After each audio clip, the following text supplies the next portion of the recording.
All right. So, wow, man, it's been a little bit since I got to do one of these fun live streams slash Zooms with you guys.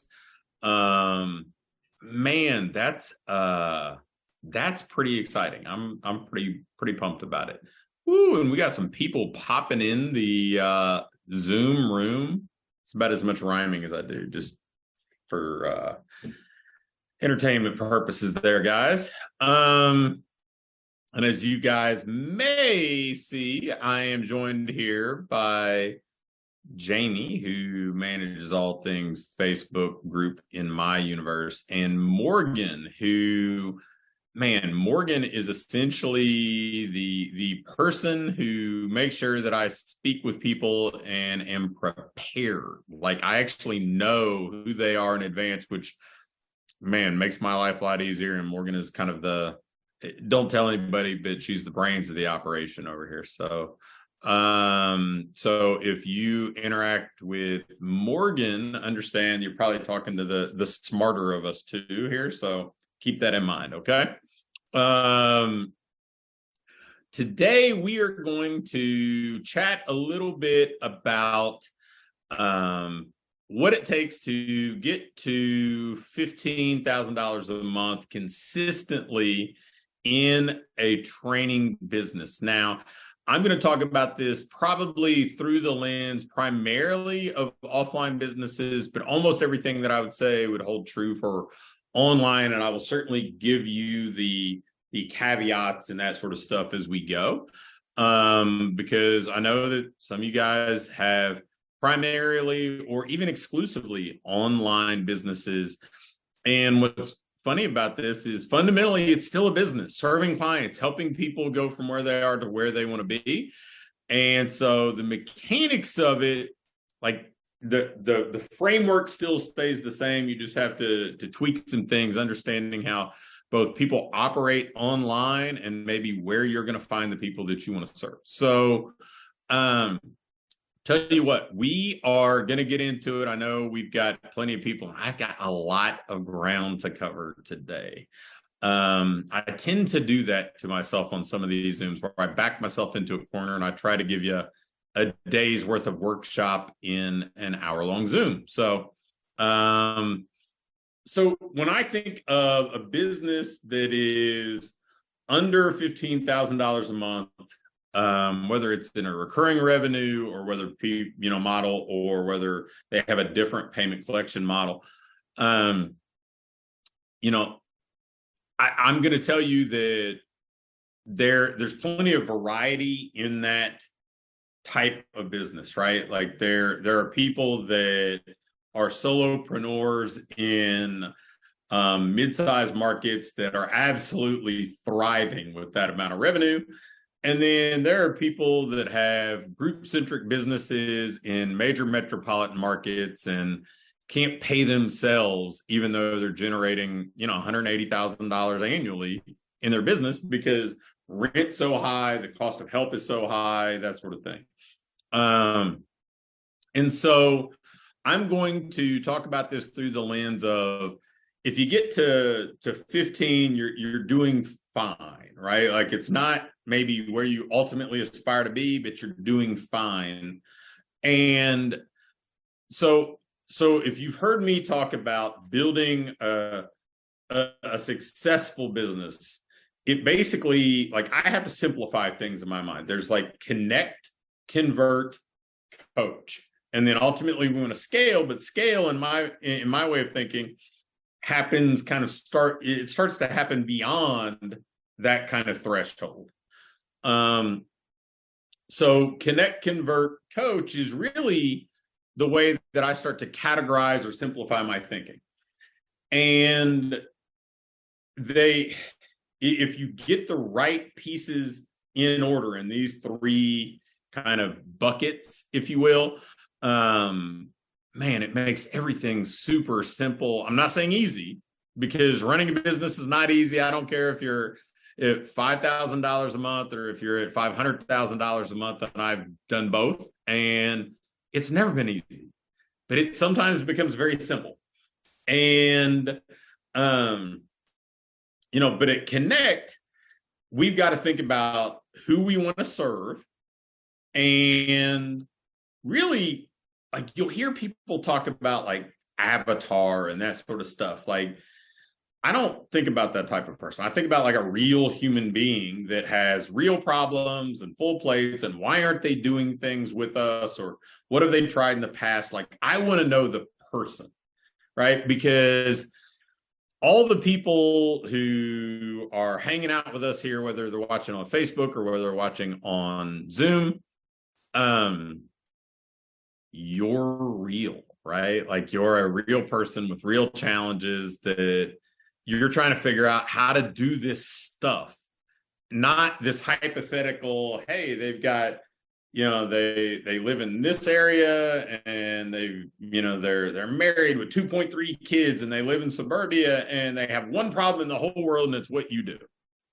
And that's not how people operate, right? Like, so we got to think about who our person really is. And typically when I think about who that person really is, it comes from some sort of experience. If you're really early stage in this, a lot of times it's people that you have experience with, or maybe it's somebody who bears some resemblance to you in the challenges that you faced, or the things that you're excited about, or the things that you're most interested in. Or, in some cases, it may be people that you have a little bit of a track record of already helping and you enjoy helping. So we got to think about who our person is, right? And if you know who that person is, everything else starts to take shape. But if you don't figure out who that person is, it's hard to build something great. You can build something that can be profitable for a short period of time, but if somebody doesn't truly connect with what you're doing, then they're always going to be shopping for the next shiny object. Right? They're always going to be looking for the next place to land, the cheaper deal, the new business, whatever else. But if you find your person, they're going to say, man, I finally found the people that I am going to stay with, right? Like, they're the right people for me. And we've all experienced that type of business somehow. Hopefully some of you awesome folks that are already clients feel that way about working with us now.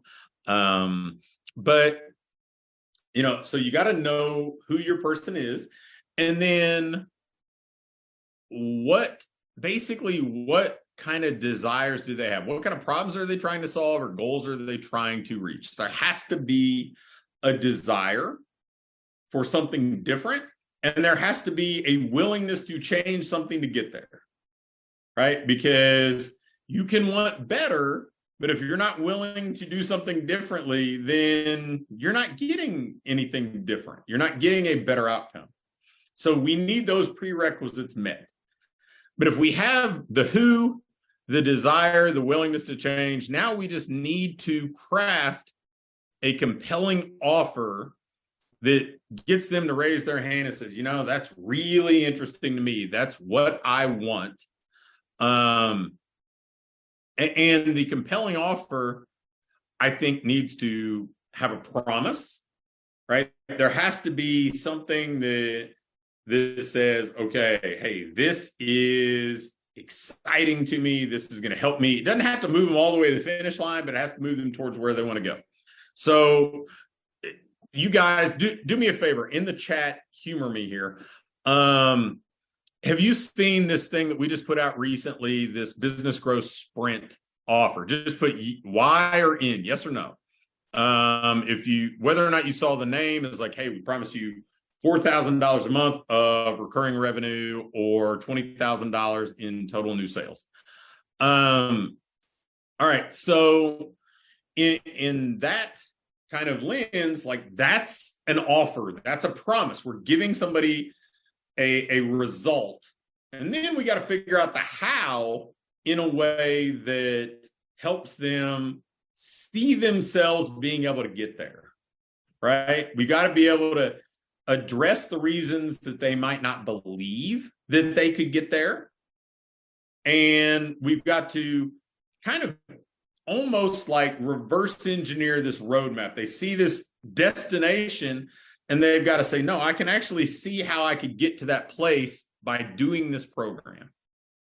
And so in our case, we came up with the components that we felt like would give us the highest probability of getting somebody to where they wanted to go. Well, you have to do that too. You have to be able to overcome all those objections that people have, whether they're voiced or not voiced, right? Because some objections, money, time, those things are voiced, right?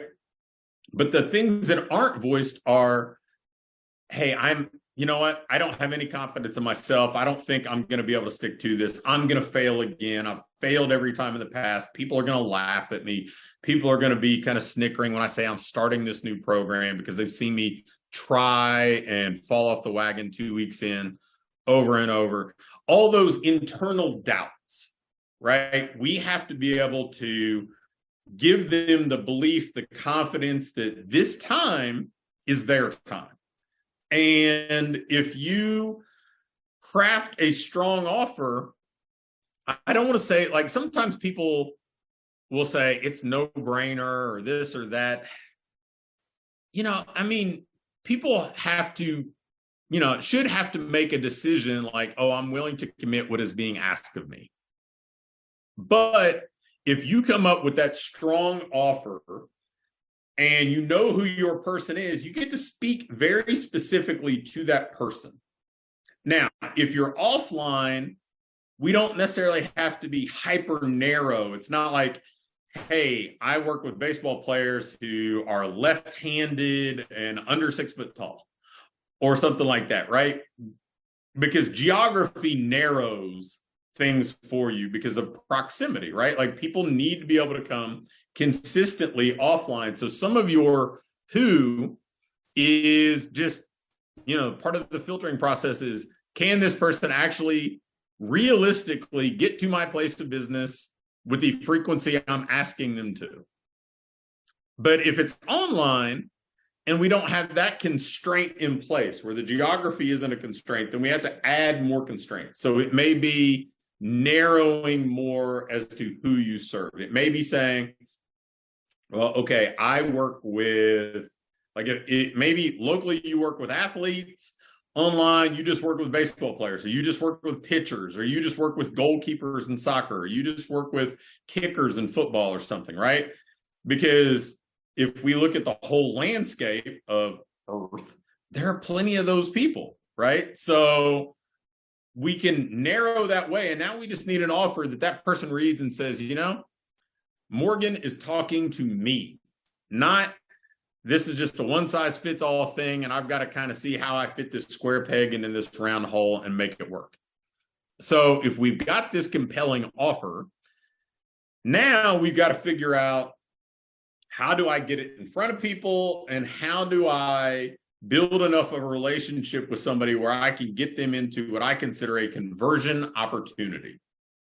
So getting it in front of people, if you know who your people are, it's not hard to find them. People act as if lead generation is a mystery, and it should be the simplest thing in business if we're paying any attention at all, right? Because these are human beings that they're not in the witness protection program. We know where to find them, right? If we know who they are and what they're interested in, they're not like hiding under rocks. They're on social media in certain platforms where we can do things organically or paid. Offline, we can find where they are by neighborhood. We can find where they are by occupation. We can find where they are by interest. It's not tough to find people, but you have to be willing to find them. That's why I used to say in my little 3-lane thing, right? The connect, convert, coach. The first one used to be attract. And then I'm like, attract does not imply what I need it to imply. Attract means if I just stand here and wave, people will just come to me.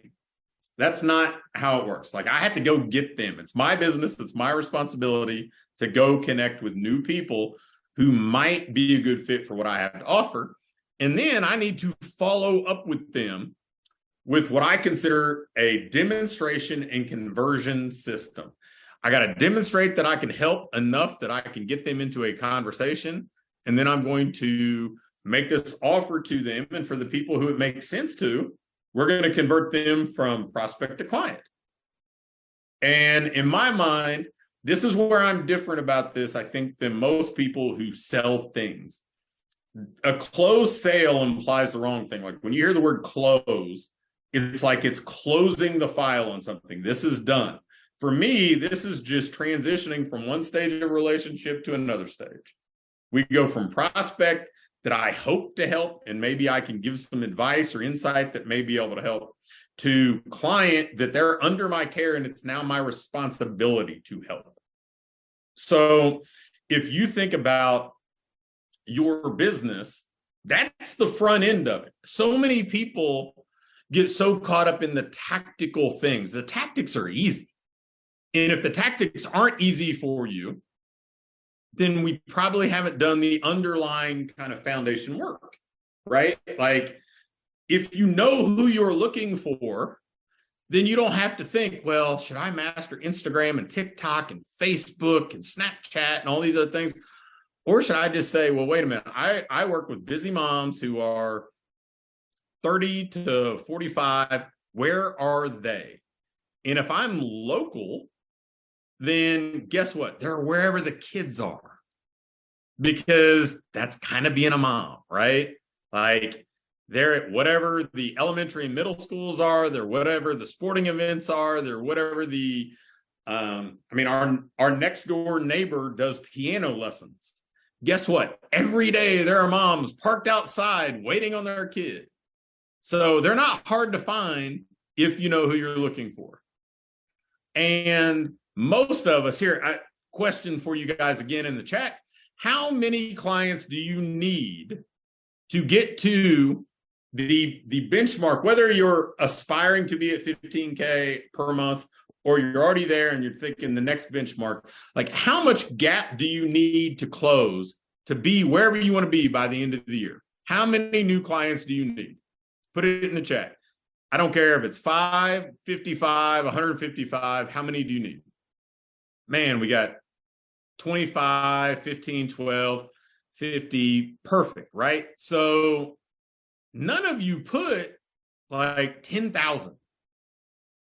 So I'm guessing if you work with busy moms and you said, I need 25 busy moms. Well, I can tell you that we held baseball practice at my house yesterday because there's this big fun field outside that you can barely see, right? And there's like a pitching machine in the garage and all this stuff. There were 6 moms in my house yesterday. Like if you work with busy moms, come by and offer them a free session, right? Offer them some sort of compelling offer to connect with them. But it's not like this daunting thing like, oh, I have to master these 3 social media platforms to get 25 humans. Come on now. It's not nearly as hard as we make it. But we got to know who our person is before we can know where to find them and then put them into this pipeline of getting them to raise their hand. We've connected with them. We've initiated a relationship that it is our responsibility to initiate as a business owner. Now we follow up. We have a demonstration and conversion system where we show them that we can actually help. And maybe we can help better than all that stuff that they've tried in the past that didn't work out the way they want. And then we have a conversation where we make the offer that is that kind of irresistible offer that for the right person who has the desire and is compelled to change, this is the thing they've been looking for. Now, if you do that for, let's see, the range has gone from about five new people to 44 new people. 44 new people. I don't know how many weeks we are into the year, but I'm guessing there are 44 weeks left in the year, roughly. I think that's pretty darn close. That's one person a week net that we need by the end of the year to say yes to our offer. That seems pretty manageable to me. I don't know about you guys, but that seems pretty manageable to me. So if we get one yes per week for the rest of the year, we have hit that benchmark. Now, I'm not telling you that you need to settle for one yes, but I'm telling you this because sometimes we overcomplicate it and we get focused on things that are just irrelevant. So, all right, so we need to create this kind of pipeline. That's the front end of building this business that is probably 15,000-ish a month. And the reason I'm using that as a benchmark is because there's a certain point where you need full-time help. You can't cobble together part-time help or contractors or whatever else. At some point, for you to grow from like 15 to 30, and in some cases for people that's 10 to 25, some people that's 20 to 40, depending on the pricing and the market and the model. But I'm using 15 as that kind of middle ground. At that point, now it's not, I need my pipeline to bring people in profitably. It's, I need systems to scale, and I need people to execute the systems, right? So for this first piece, up to 15,000, we need that kind of front end, and then we got to figure out our offer, and then we got to figure out the format that we're going to coach in, so we don't back ourselves into a corner and we're working 80 hours a week to operate a business. So we've kind of created our own little prison that in theory sounded good, but frankly, it's a success that makes us miserable. And I've been there, right? Like, I have owned businesses that I felt like, man, what have I done? I had 275 franchise locations, and we had $55-ish million in franchise-wide sales, and I didn't like it at all. Like, I liked building it. I liked the creative building side, but there were pieces of it that were just not very fulfilling to me. And, and I think that's where you have to decide, like, what is our core program? What is, am I doing this one-on-one? Am I doing this semi-private? Am I doing it small group or large group? Those are really the 4 lanes for how you're going to coach, right? You got to pick. And if you're going to do one-on-one, it's really easy to get a yes. And the yes is fulfilling on that first day because you got paid and you got the validation that somebody liked your offer. But then you're like, oh, wait a minute. Now I am married to serving this person at 5 a.m, Monday, Wednesday, Friday, every day in perpetuity. And that may not be your ideal business. So when you're designing this stuff, you need to do it strategically so it scales, right? You need to move people into hours that you want to serve. You need to set expectations that if you're going to do semi-private training, they need to know that this is semi-private. And if you're here one-on-one today, there's probably somebody coming tomorrow with you, right? So we need to be able to have that in place as well. So if we have an offer and then a format of delivery, now you may think, well, why didn't you pick the format first? Because frankly, they don't care about the how, they care about the result. We decide the how that delivers the result. Now, I'm not going to tell you that they're completely indifferent about the how, because they may have had previous experiences with the how. They may say, well, I've done large group training and I hated it.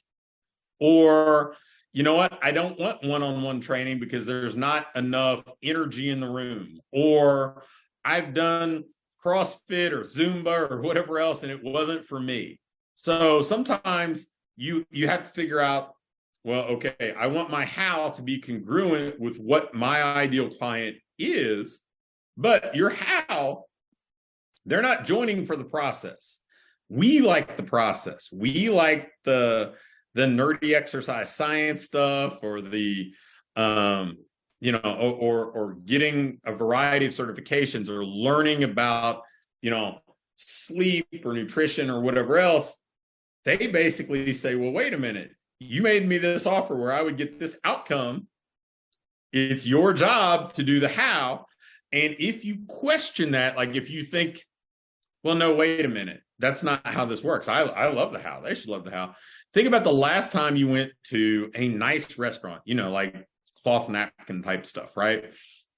Well, did you go back in the kitchen and ask where the chef went to culinary school? Did you ask what utensils they used to do the cooking? We don't pay attention to that stuff. We want the result. We want the experience. Your clients want that too because you are the expert.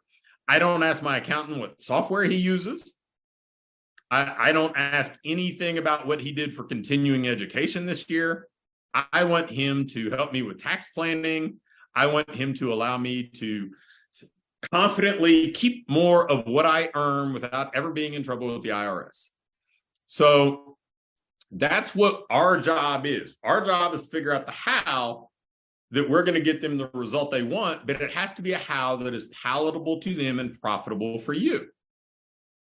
Now, if we have that in place, we've got our pipeline of how we're getting people in the door, right? We connect with our ideal person. We figure out where they are. We meet them at that place. We demonstrate and convert them with our offer.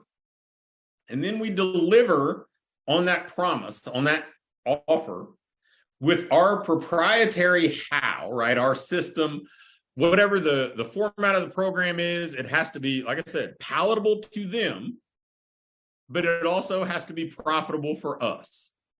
So palatable for them means they got to be consistent enough to do it, to deliver on the promise, right? Like you've got to make it work for them. And that means that it's probably something where there's this fine line of what would work best versus what would they actually do. And you need to be able to kind of thread that needle in the middle there. Now, if you take this approach and you do just the basic mechanics of what I said, you will not only get to $15,000 a month, but you will be creating another set of problems to solve, because you'll say, well, wait a minute, I can't stop this pipeline. I keep more people coming in because I'm actually showing up where they are, and I'm actually saying things that matter to them, not just matter to me, or not just copied so I sound like F45 or Orange Theory. And I'm making an offer that is important to this person, and I'm actually delivering on that promise. You aren't going to have any problem keeping this whole flywheel going. And so then the next set of challenges is, how do I systemize this and how do I scale it and get help? But I told you this Zoom was going to be about up to $15,000 a month. So let's kind of backtrack just a little bit and think about how you put this into action. So the first thing that we do is identify our person. If you have current clients, and most of you do, look at your favorite clients, the people that you want to train more of. Don't think about who they are today. Think about who they were when you met them, right? So if you've got 30 clients right now, think about your favorite 5. Think about who they were when you met them, because sometimes we get this mistaken kind of belief like, hey, my ideal client is this person because they're so consistent and they're this and they're that. They weren't that when you met them, right? That's why they needed you. So this is the evolved version of them. So we need to think about who they were when you met them, right? So that's a great place to start with who your ideal client is. Now, if we know this, we've got this little focus group of, where do we find those people? Well, we can ask those people, well, when you're not with us, where are you? Like, what is your family involved in? Like, what neighborhoods do people live in? Where do you work? What do you do socially? What social media sites do you use? All that stuff. So now it's basically this starting point for where do we find more people like the people we love to work with. But then even beyond that, we can sit down and have coffee with each of those 5 people and ask them to introduce us to other people in their lives, or ask them, hey, I would love to get your advice on how I might meet other people like you. So maybe it doesn't put the pressure on them for a direct introduction, but they can give you a lot of insight And so now we've got this wonderful kind of palette of different things that we get to work with to go out and start marketing. And if you have no budget, then we invest time. We go network, we do social stuff online, and we think about this through the lens of not how much reach do I get, how do I game this algorithm? It's how do I get somewhere between 5 and 44 people to connect with me and actually start a conversation with them so we can move them from prospect to client. Because that's all we need. So when somebody talks about, well, I got, 400,000 TikTok followers or whatever else, it doesn't matter. I had a call with somebody about 2 weeks ago that had 3 million fans on Instagram, and they were making less than $3,000 a month. There is not some linear correlation between social media fame and wealth. It can work, but I also know some people that don't have social media that are worth tens of millions of dollars. So again, no linear correlation. So we go and start to connect with people. We fill that pipeline. We figure out the message that we want to convey to people. We basically, I call it your hot buttons, the things that are important to you, the problems that you want to solve, the goals you want to achieve. And I make sure that the conversations I'm having with you are about that. So you can think, well, wait a minute. He gets me. He understands where I am. He understands the problems I'm trying to solve. He's painting a picture of how I can go from where I am to where I want to be. So now I start to have confidence that I can actually get there, that this isn't some pipe dream anymore, that I actually have a probable chance of getting there. And so we do that. And then we invite people, right? Like you guys have all seen me send emails out and say, hey, if you're interested, reply back and I'll get you details or we can talk. That is an invitation. That is no different than me saying, hey, Jamie, do you want to go to lunch today? She can say, no, I'm in Washington. You're stupid. That's not even possible. Or she could say, sure, where do you want to go? Right? So that's how this stuff works, right? Like some people are going to say, I'm ready. Let's have a conversation, or I'd love to learn more. Or some people may say, no, you know what? I'm not ready right now. This is not a good time for me. For example, I talked about the busy mom thing. Well, of the moms that were here yesterday, one of them has a 3-year-old and a 1-year-old that are both sick. Guess what? Not a good time for her. Doesn't mean a never, it means a not right now. So, that's how this works. So we continue to follow up. That doesn't make her a tire kicker. Like some people in selling would love to tell you, well, if they don't want to do this on this 48-hour timeline, they're not serious. No, she has 2 little kids that are sick. This is not tire kicker. This is real life. This is why avatars are stupid, right? Because avatars don't account for, oh, my kid is sick, so I can't do this week. So we have to think about who those people are, and then we continue to follow up. And then guess what? Maybe next week or the week after, it's like, you know what? I'm ready. I've spent all this time taking care of other people. It's time to take care of me. And that's how this whole pipeline works. So you have different tools in your toolbox, right? You can do one-to-one networking. You guys may not understand this just yet because some people tend to have forgotten, but a lot of people forget that they're called social networks. You can actually interact with somebody and network there, not just think about posting and gaining likes and shares and follows, but actually interacting, right? So we can do that offline, we can do that online. We can reach out to businesses or organizations or influencers that are like gatekeepers to the people we want to reach. Like I used me being having our little baseball team here. Well, I'm kind of the gatekeeper to the parents and the players there. So if somebody said, hey, I would like to connect with the moms and make an offer to them of these players. Could you help me? Right? Like that would be a gatekeeper on a very small scale. Facebook is a gatekeeper that is happy to let you reach their audience if you pay them, right? Plenty of advertising platforms do that. They've been doing that forever. Newspaper ads, none of that's new, but there are people that reach your audience. You can reach directly through one-on-one networking or leverage networking like public speaking, or you can do something where you're essentially paying to get more volume because a gatekeeper has access to those folks. And then we can take our current clients and we can just ask them to introduce us to other people who might fit. So we've got these different mechanisms to meet people, to be introduced, to connect. Now, we demonstrate. In my world, demonstration basically comes from email. It comes from things like this. It comes from podcasts.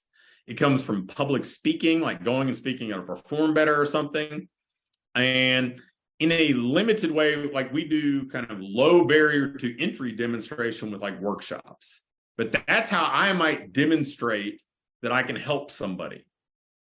And then demonstration also comes from social proof. So with me saying something along the lines of, like I mentioned the franchise thing earlier. Well, if I grew a business to $55 million franchise-wide sales, you probably, somebody who wants to grow a business might think, well, yeah, he could probably help me get to 250,000. That seems like that'd be pretty simple, right? If you have social proof of people that you have helped lose weight, alleviate pain, improve performance, if we can demonstrate that, again, that's a confidence builder. If we have people on Google, like, on Google reviews saying things about us in a positive light, now that's this endorsement, that's this social proof, it's demonstration. Now other people can say, yeah, hey, you know what? Morgan can probably help me. So that's how we demonstrate. And then we move to that invitation and just say, hey, would you be interested in this? And some people say yes, some people say not right now. And if they say yes, we talk about where they aspire to go. We talk about what they feel like needs to change or happen to get there. And then we say, well, here's how I can help. And if they want help, then we put them into the format by which we deliver the service. One-on-one, semi-private, small group, or large group. Rinse and repeat. And next thing you know, we're sitting here talking about how do I scale so I can get to $40,000 a month, $50,000 a month, $100,000 a month, because that's all it is. It's like, this is basically the proof of concept to scale as far as you want to go. And you may say, this is enough. This fulfills all my goals and all my needs and all my wants, and that's fine. Or you may say, you know what? I'm doing a really good job with this, and now I need to make sure other people can deliver that coaching, that result, that experience on the back end. So now I have to coach that person to deliver this in the same way that I coach clients to get a result. All right, so lots of stuff. I know I've kind of talked way faster than I normally talk, because anybody's had a one-on-one conversation with me knows that I talk really deliberately. In other words, Kentucky slow. And, so that's it. Like, don't make this harder than it needs to be. When people get stuck, it is because they overcomplicate it, they chase shiny objects, or they're just not committed enough to see it through and go get their 5 to 44 more people, right? And when we say overwhelmed or confused, I get it. There are plenty of things out there that make it confusing. Plenty of people telling you to master this tactic or master that, and you don't even know what the goal is yet. Well, in my mind, the goal, that's why I ask you guys very simply, like, how many more clients do you need? That's the goal. It's not how many leads do you get. It's not how many followers or likes do you get. It's, I want a net gain of 44 clients. I want a net gain of 25 clients. I want a net gain, in some cases, even as few as 5 clients. So every kind of map that we create needs to make sure that it's leading to the desired destination, and not just assuming that if we do a bunch of stuff, it's going to arbitrarily get us there. Make sense? All right. I know, threw a bunch at you.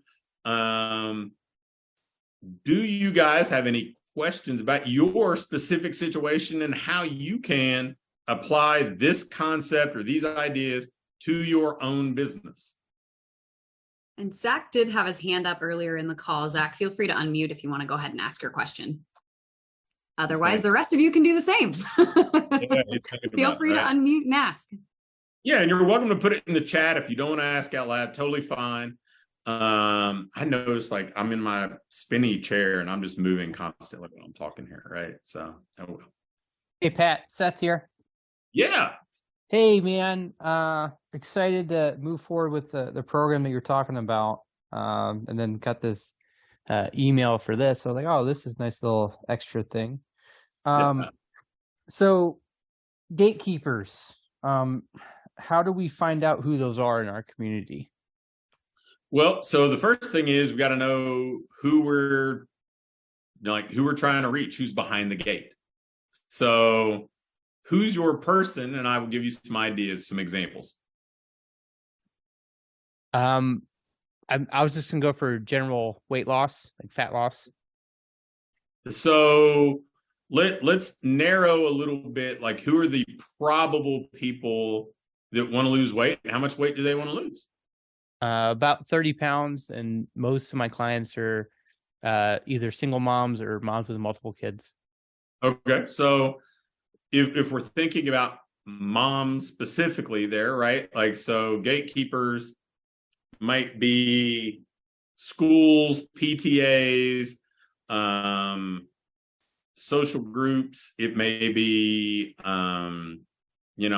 church-related groups. It may be any sort of activity that the children are involved in, from sports to scouting. Those are easy kind of first glance gatekeepers for that audience, right? Because if I'm messaging, like this morning, I sent out an update for our little baseball team. I mean, it goes to the parents. I send texts to the kids like, hey, here's what we're going to do in practice tomorrow. But with any of the planning and organization stuff, it all goes to mom and dad. So, I would have access to those people. But PTAs that have to raise money have plenty of gatekeeping. And there's so many ways to reach parents that people don't think about. I'll give you an easy one, and maybe this will help you guys brainstorm a little bit. So PTAs, youth sports leagues, all of that, they're always trying to raise money, right? They'll say, hey, it's Chick-fil-A night for this elementary school, so 10% of the proceeds go here. Or would you be interested in buying an outfield sign, or this, that, or the other?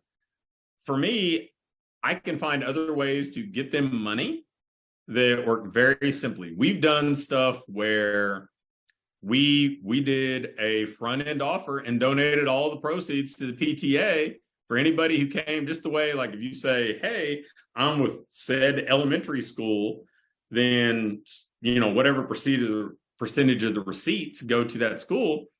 Well, hey, if anybody wants to join our 14-day reset, that's $49, we'll donate 100% of the proceeds to St. Patrick's Elementary School.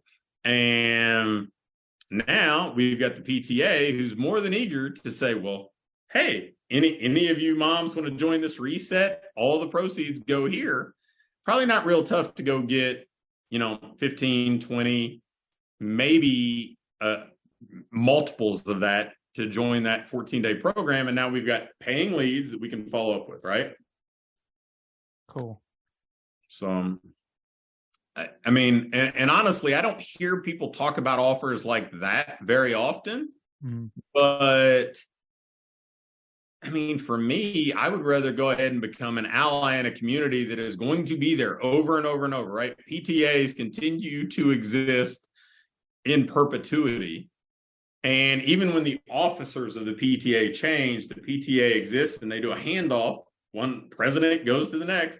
So if you are working with moms, that's a gold mine of opportunity. And it's also something that, ideally works with proximity, because you can pick, like in our world, there's a public elementary school about 2 miles up the road. There's a private elementary school, literally like a 5-minute walk, and then another one that's another mile up the road.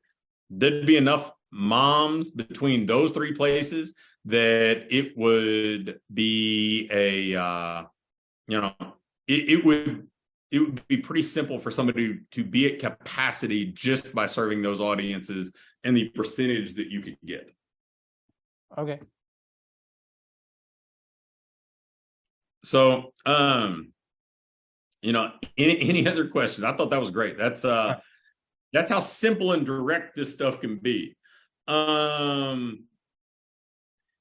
Any suggestions on cold call approach, local business people, entrepreneurs?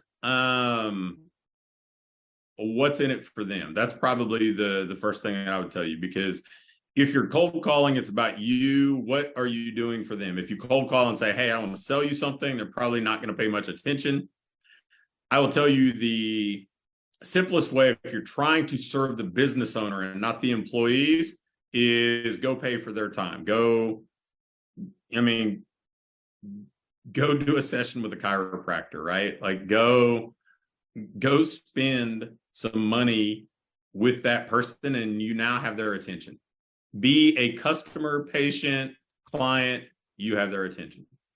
But if you're trying to do things where you're getting the employees, we've had plenty of success with a program called Business of the Month, where we would go and make a really compelling offer and gift certain things to all the employees of a business. And man, when I owned a health club, we would generate about 30 members a month from Business of the Month by itself. And we could kind of just go down the Chamber of Commerce one by one and run that type of program. And you're getting the owner too, right? So that's an easy thing too. Like, you have to make sure that we're leading with what's in it for them. All right. Other questions? I like it, man. These are good. Okay, so I'll always ask questions. You know that. When it comes down to how much you want to make, figuring out what your offer amount is. So let's say, keep it math easy, let's say $100 is our offer. And we do the math, and that means we need 100 clients per month to bring in. Does that mean we probably need a different offer? Or yes. How do we navigate? Okay. So how do you navigate finding that perfect sweet spot for your clients, but also so you're not trying to bring in 100 clients a month? Does that make sense? Yeah. So you have to think about there's that balancing act, right? Because pricing usually is very arbitrary. A lot of times we decide the pricing, and the market didn't say that's all I will pay. It's that we said that's the ceiling. So think about it from the opposite end and say, okay, if I want to make $10,000 a month, I need 20 people at 500. I need 40 people at 250, and start to think about, is their problem big enough? Is their desire strong enough that they're willing to pay this? And I can deliver on this, and it's a good value exchange, right? Like, because I don't think it's any harder to get 40 250s than 100 100s. But you've got to make sure that the desire's big enough that it's something that they're willing to pay. And if it's not a problem that they care about solving, then 100 is too much. right? So you got to find something it solves a big enough problem for the people that you want to serve. And sometimes, you know, I think we have to be realistic. We can say, well, that's worth X number of dollars. It is, but if they can't, you know, if they can't fit it in because they have basic needs that they've got to cover, then it's not going to happen. So start at the amount that you feel like you need to earn. Think about, what kind of problem could I solve for somebody? How could I give them this dream come true result for $250? And do I have the capacity to do 40 of those? Might be a different way to look at it. Like, because in my world, like, we're doing, you know, this, like the business growth sprint program. Do I think that's a high probability way to get people a result? Yes. Do I think that we have the capacity to go do it for 200 people? Not a chance, because it's like open access to one-on-one calls. So we don't have the capacity to do that many. So there's that kind of balancing act.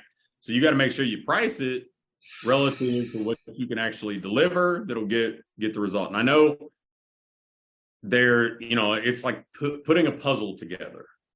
But I, as the business owner, start with the amount of money that I would need to make to justify doing it, because otherwise, I mean, there's an opportunity cost. If I'm doing that, I'm not doing something else. So I start with that and then work backwards from there. But, you know, as I'm going through, and we've even created little tools where we'd have, you know, Excel sheets where it'd be like, well, if you do this at this price, how many do you need to hit whatever target? I always start like with the number I need to hit to justify doing it, because it's a lot of legwork.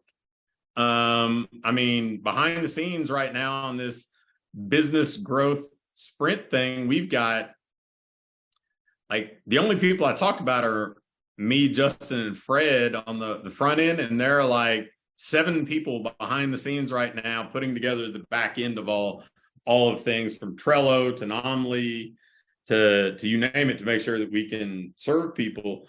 And that's not the front facing stuff. So you got to think, like, if you're going to offer a program, it's not just, oh, I'm just showing up one day and doing the work. It's like, what goes into doing the work?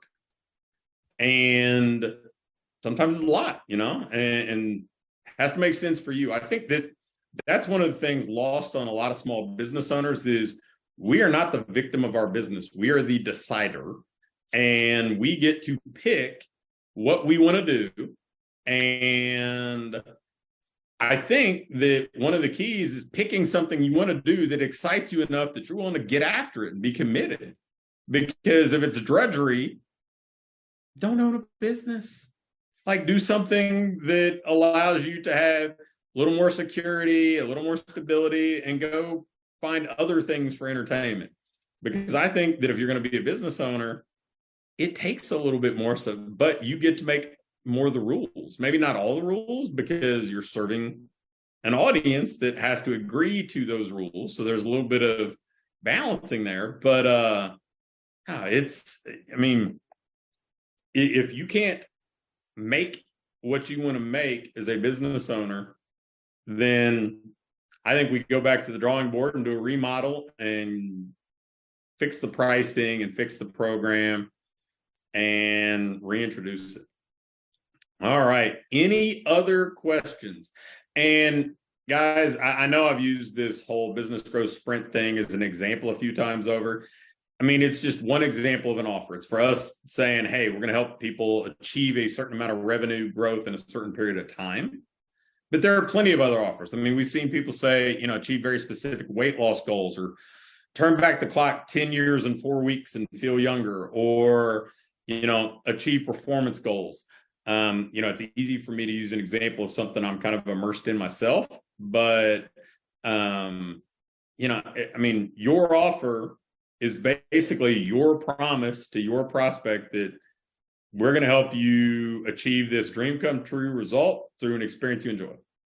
So my question kind of goes off of Morgan's, and this is kind of what I wanted to talk about when we have our coaching call tomorrow, but I think I kind of put the puzzle wrong. So my first day of operation is tomorrow, and I pre-sold 40 members at the old price of the gym I was managing. Well, I'm a studio, so now already on my schedule, almost every small group session is already booked full, but they're at a rate that doesn't really support what my business should be. So now I'm kind of in the pickle of, I already have 40 members. Realistically, it could probably take 20 more, but how do I make my numbers work? They have this grandfather rate for 6 months, and then it will convert to something. So should I just be creating it? Oh, go hard. Sorry. So the first thing you do is kind of the old adage, when you find yourself in a hole, you stop digging. So you don't sell anymore at that rate. Like, those are the grandfathered people. So now we sell at the future rate. And from there, we start to build value and create anticipation for the new rate that these people will be potentially joining at or upgrading to. And 6 months is going to pass, right? Like, so that's fine. Go fill up the other spots. When they see that there's some scarcity, that there's only so many spots available, then they're going to be more compelled to do it. But even if a few leave, the ones that are at that other rate, you can backfill and you can say, okay, well, we're taking somebody out that's paying 100 to replace them with somebody paying 200. And so it's just one in, one out until you get to the rate that you want. And hopefully they all see the value in the upgrade. But it's not like, that's a pretty good problem to have, right? Because you've got a strong foundation to build on. And now we just got to make sure that the offer is compelling enough going forward that it justifies that new price. Okay. And so do you feel like I should be running any other type of offers that are like low hurdle to get in, or should start moving them to, because I was thinking about doing like a 14-day reset for $100, but it's like, do I have that influx of more people when I'm 40 right now? My gut says take care of the 40 in front of me. Well, ultimately, for you to get to where you want to go, you have to get more people in paying the new price. I don't think I would just put all my eggs in the 40 that are there. You may throttle how many new people come in, but introducing them to the higher price. So you may, I don't think, hey, I need to go get 100 people paying for a 14-day reset type thing. But you definitely should have a pipeline of new people coming in. So you are getting more people at this new rate, even if it's, if you are worried about capacity or your own capacity, not even just the studio, then, you may have to throttle how many you bring in. And then, so the offer should reflect that. But yeah, I definitely wouldn't wait and say, hey, I'm just going to take care of these guys. Even if it's, I'm going to add one new person a week at a new price, that's still moving in the right direction. Okay. Thank you. You got it. All right. Well, guys, we made it all the way to the finish line. Hopefully that was helpful. If it was helpful, leave me some sort of indication of that in the chat. A thumbs up, a high five, a smile. I don't care. Whatever works for you. All right. Very good. Very good. Yeah. So we do these every week, in case you guys didn't know. We do them in the group, and we kind of publicize them in the free Facebook group. Jamie just dropped that in the chat. But yeah, we do these every week. Love to have you hang on. Like I said, this is, in my way of doing it, it's kind of a demonstration thing. Hopefully I can be helpful, and maybe people say, well, hey, I want more help. I want more individualized help, or I want more, more solutions to my unique challenges or problems. And so that's how we approach it. But hopefully you can kind of model some of that for your own business, so you can use that demonstration approach to get clients and build the thing that you want to build. Thanks for listening to this episode of the Fitness Business School. Before you go, I have a quick announcement. One of the things that we've been doing with our current clients is taking them through this ideal business diagnostic. And really what it is this checklist that allows you to pinpoint exactly what your business needs next so you can keep improving, keep growing, and build a business that you love to own. One that pays you well, one that allows you to have the impact you want to have, and one that allows you to have a lifestyle that you truly enjoy. In this diagnostic, we walk through everything and we do an evaluation and can instantly pinpoint what you need to do next to build that business that you want. I'm going to extend this opportunity to get on with either me or my team and take you through this evaluation and fix your business's most vital needs fast. So if we take you through this, you're going to be able to make those vital changes that you need to finally have what I call your ideal business.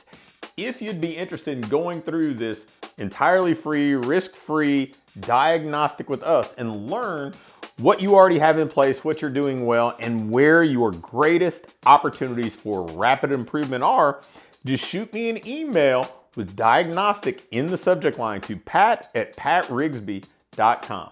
Again, an email to pat@patrigsby.com with diagnostic in the subject line will get you scheduled and take you through this evaluation to help you build the business you want.